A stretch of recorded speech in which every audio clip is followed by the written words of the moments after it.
Now, there's a few property stories around at the moment, coinciding, of course, with the first CoreLogic property report of the year. There's a rental crisis, we know that. There's Labor's proposed no stamp duty for first home buyers move announced today, and another proposed policy that landlords must accept a tenant's pet. What do you make of all of this? Let's have a chat to Peter O'Malley, the principal of Harris Partners, a significant agency in Sydney's inner west. And he joins me in the studio tonight. G'day, Peter. Good evening, Luke. Nice to see you, mate. I think we had you last week at in the UK. Did you survive that okay? Everything good? I did, yeah. I missed the cold snap in the UK. They're facing a lot of the challenges in London that we are here in Sydney, Luke, where cost of living, inflation, you can see it in the shops on the ticket prices. Yeah. No staff to serve you in restaurants. Their homeowners there too are facing a mortgage cliff where their interest rates are going to skyrocket in 2023, and nobody really knows how the economy will handle itself. Yeah. So what's it like? You walk into a restaurant and there's tables, but there's what? No staff. Half-empty restaurants right through Covent Garden last week. They don't say, come back in 20 minutes, mate, we'll look after you then? Not even. They don't even try to serve you. They say, we don't have enough staff to serve you. You'll have to go and find somewhere else. You go to 5 or 6 restaurants before someone will accept you. Geez, so real labour challenge in, staffing issue there. Yeah, okay, interesting. Let's start with the rental crisis. Sydney's insane rental market's been thrown into the spotlight again. Shocking footage showing hundreds of prospective tenants lined up and down streets across the city. I can't see that improve unless all of a sudden you can buy a place for next to nothing, or instantly there's another 1,000, 10,000, whatever, 1,000 properties built. So we've got this for a while, haven't we? It's a convergence of points, Luke. So we've got return to office, so people are coming back into the city from the regions. The international borders have been opened. The government are going to encourage more people to come into the country to create economic activity, so that will become more acute. Yep. What I cautioned about 3-4 months ago is people were calling it a rental crisis then, and all that had happened is the rental market had recovered the ground that it lost during COVID. Yep. And I cautioned that the rental crisis was going to hit in 2023. If last Saturday's anything to go by, the rental crisis is now at our feet. We were seeing queues at our rental open houses, and we'd put the prices up to try and price correctly for the demand, and even still the demand outstripped the increased prices that we put on them. Ever seen that before? I've never seen a rental market this strong. Never, ever in Sydney. So how do we fix that? With more supply, more landlords. And that's why if I can come across to the whole pet thing that Chris Minns and the Labor Party have introduced today, I don't like that, because this is a point in the cycle where you need to be encouraging more landlords into the market, and that policy is something that's going to make people say, I don't think I want to be a residential landlord if I buy a brand new apartment and someone can put a dog in my brand new apartment, and who knows what the dog will do. So what about, and what stops this from happening, the conversion of long-term rentals to Airbnb? Because we get told pretty regularly by listeners that might have had a long-term rental property that they can get a week's rent maybe on a weekend. How do you stop that? How do you control that? I'm not sure that you control it. The state government have had a go at that by saying that you can't have a portfolio of Airbnb properties in apartment blocks, for example. So you need to be the primary occupant, Luke. So you need to be an owner-occupier that leases your property out occasionally on the weekend, or you need to be a tenant occupying the property as the first resident that leases it for only half the year, I think, is the criteria that they've got there. Right. But there have been 2 drains on the rental market supply side.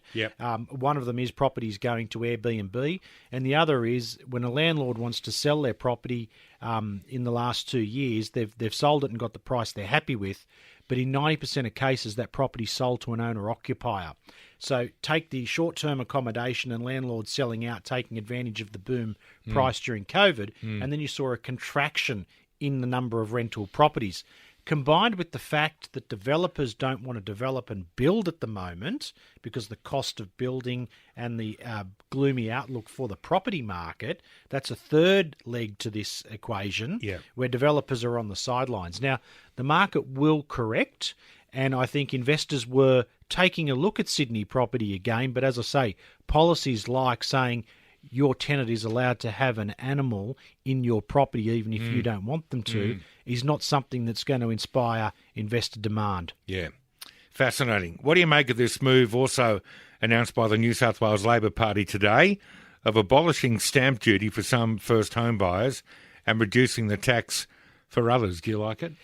If history tells us anything, a grant like this or a policy such as this that is sold as a benefit to first home buyers ends up being a benefit to the vendor. So it ends up being factored into the sale price pretty quickly by the market. Yeah. So it's not a bad policy in terms of creating some activity in the property market. So as a real estate agent, Luke, I like it. But if you're saying, will this help first home buyers? No, it won't, because all you'll see is property prices under $800,000 drop fairly sharply. Yeah. So during the GFC, Kevin Rudd introduced something similar to this, no stamp duty up to $500,000, and it created a boom on properties between $300,000 and $500,000 in Sydney. Yeah. But the true benefit of the policy that he introduced at that stage flowed very quickly to the vendor. Right, okay. Now, where is the market? Let's look at Sydney and Brisbane. Things probably aren't happening yet, too early in the year. But are there any signs, or are you reading anything in the water about how things will look come the end of this month? January is a tricky month because a lot of vendors don't want to come to market. The properties that we did show on Saturday, we had 5 or 6 open inspections on Saturday. They were all really well attended by buyers. Right. So as far as the inner city goes where we sell, there is a lot of activity there, and there was on Saturday. Yep. I listed a townhouse in Balmain, for example, this time last week, and I've already had 61 buyer inquiries. 61? Correct. And, 10 parties turned up, good genuine buyers too, turned up on the first inspection on Saturday morning. So what would that have looked like 5 years ago? Would that have been a thing? In January? Yeah. January is a surprisingly strong month. If So you're even prepared to go 5 to the years market. ago, it doesn't matter what we've got on the horizon, refi cliffs and everything else. The fact is 61 people. Correct, have inquired about the 61 property. people, my God. Now, January is interesting where it's not a true reflection of the year ahead because stock levels are so tight. Yeah. So if you want to purchase a property for the new year because you haven't secured one in the previous calendar year, you're there at the gate as new stock comes to market in January, and it's a surprisingly good time for vendors to come to market. Right. If we're looking for a true and accurate read as to the market's performance, we'll have that by mid to late March. Even through February, some of the quality properties that come to market will sell for overs because they're facing a lack of seller competition. Right. In Brisbane, are things much different to Sydney? Brisbane had a terrific boom during COVID, and it continued on a little bit longer than Sydney's did, Luke. But we are now seeing signs that Brisbane is settling down. Locations like Ipswich have had stellar runs, up sort of 10, 15%. In the last 12 months, but they are starting to settle down, and Brisbane actually fell last month in December, which is the first time in a while that the market has backed off there. So the interest rates have had an impact there as well. Yeah. Adelaide last month was the best performer, if you can believe it. What about Sydney? Sydney was down 1.5% in December. That's in the month. That's pretty big. Annualised, that's 18%. I know, mate. So we're heading for a technical crash in Sydney, being 20% or larger. The RBA are probably aware that that's where we're going, but are somewhat powerless to stop that decline. And the old real estate adage that I've always lived by, Luke, where there's a chance for capital gain, there's a chance for capital loss, and that's playing out now in Sydney, unfortunately. So people that come now to list, without being too specific, obviously, are they cashing in before it goes down much more? Are they facing cost of living, so they want to move somewhere more affordable? As a general rule, what are you hearing and seeing? Late last year, we did see people just straight up saying we're facing mortgage stress, or our finances don't stand up to where interest rates have gone and where they're going. Yes. And the reason that's such a pertinent point, Luke, is that people, interest rates have now exceeded the serviceability rate.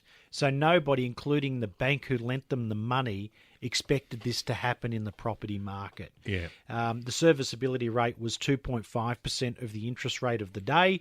So if you were getting a loan from the bank with a mortgage rate of 2%, the bank would say, can you afford it at 4.5%? Right. Only problem is we're at 5.5%. Yes. And going up. So you can see right there where that's going to tip people into distress.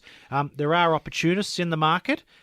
People that want to upgrade in a falling market because, yes, while your $1 million home might drop to 900, your $2 million purchase drops to 1.8. Yeah. So it makes sense to upgrade in a down market. Not everyone thinks that way, but it's an intelligent way to go. Yeah. And then some people have made terrific gains on their property. You know, they've bought a terrace for $300,000 and it's worth $2.2 million now. So if it goes from $2.2 million to $1.95, they're still only paid $300,000. It's still Powerball, isn't it? It's still Powerball. Indeed. Do you think it'll be a good year? Again, we're doing some crystal balling here, but given where the Reserve Bank left things, they'll make their decision again in February. And given what you know, the market conditions out there, Yep. do you think is it another potentially down year? Look, if I go to the equity markets globally, not just in Australia, they seem to all be betting on central banks pivoting at some stage, Right. and backing off on this interest rate scenario. So the equity markets, the money markets think that central banks can contain inflation, Yep. and then back off with the rate rises, possibly even cut Yep. at some stage in the back end of the year, and that will support markets. If the RBA go with a scorched earth policy, which is we need to crush inflation at all costs, including employment and the state of the economy, it'll be a really rough year. So I don't think the RBA will go that way, but much depends on global inflation, which is why I was so interested to see what was happening in the UK, because they've got a much more acute inflation problem than we do here in Australia. We've got people coming to Australia in bigger numbers. We've got business today calling for more skilled migrants. It just goes on and on. Where are they going to live? If we've got people already queuing for rental properties and you've got a substantial rent roll, where are they going to live? Look, I think the problem with Australia's immigration policy, Luke, is that I think it's 80% of them turn up or end up in Sydney or Melbourne. So there are markets that are not experiencing what we are here in Sydney with the rental crisis. So we need to be a little bit more intelligent as a country about spreading them out more evenly, if you like. Markets ultimately correct themselves, not as quickly as politicians would like. So these rental markets will attract investors, provided they don't come up with silly policies that, deter investors from coming into the market. Yes. And then that in turn will inspire developers to build. Developers quite rightly put their capital on the sideline watching what's happening. But a market is fluid, and as I say, it'll take care of things over time. But we are in an election year, and by goodness, we saw some electioneering as far as property goes today. We certainly did. Peter O'Malley, Harris Partners. Good to see you, Peter. Have a good year. We'll talk through it, no doubt. I look forward to it. Thank you, Luke.